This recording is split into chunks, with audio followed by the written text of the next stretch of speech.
Given the impact the Ukraine war has had on energy prices, Britain is facing a huge crisis that's there. Don't you think it's time to bring an end in some ways, work out some sort of agreement that will end the war? Second, if we don't, I mean, it seems like the NATO countries and others are pushing it further, so is Russia, we might end up with a nuclear conflagration. Since you were a former NSA as well, do you see that possibility happening, and what needs to be done? Do you think it'll go nuclear? Well, I mean, the fact that you're even asking the question is totally extraordinary. I mean, is this inside our imaginations that an autocracy can threaten something like that? My great worry is that President Putin's regime is now playing terrible games. One day mentioning the possibility of nuclear, the next day, oh no, denying it. One day saying, oh, we're going to close the supply of grain. By the way, the majority of that grain goes to the poor people of the world, being blocked coming out of the Black Sea by President Putin. The next day saying, oh no, we'll join it again. These are not things to play with. These are deeply serious issues. And we cannot, collectively as a world, allow those sorts of games to be played. What we also see from Russia's invasion of Ukraine is that it is a matter which affects the world. We've seen that, fertilizer prices, oil prices, energy prices. Of course, they're affecting the UK. They're affecting every country in the world.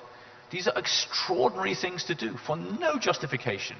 And just on the point you mentioned, the countries of NATO, and it's not just the countries in NATO, what they are doing, what we are doing, is allowing Ukraine to defend itself from territorial aggression, an invasion, pure and simple, a military invasion, unjustified, unwarranted, deeply harmful to everybody.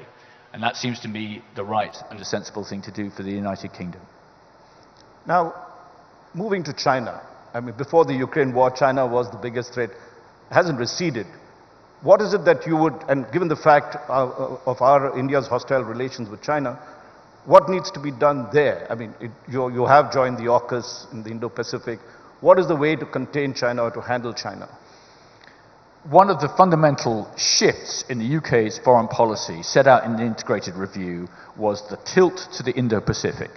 The good news for this city, for this state, as we were hearing from the Chief Minister, for this country, is you are in the middle of the great area of growth and dynamism for the next generation. There is this extraordinary opportunity which India has, I think, in the next generation, with a median age of 28, to do incredible things on development of the country.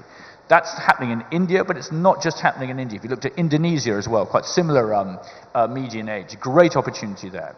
So it's the dynamism, but it's also the area, I think, of growing concern around security, including in cyberspace, at sea, not just on the land border. And by the way, I think when any British diplomat speaks about India, it behoves me to remember that India has a long land border with China, and the United Kingdom does not.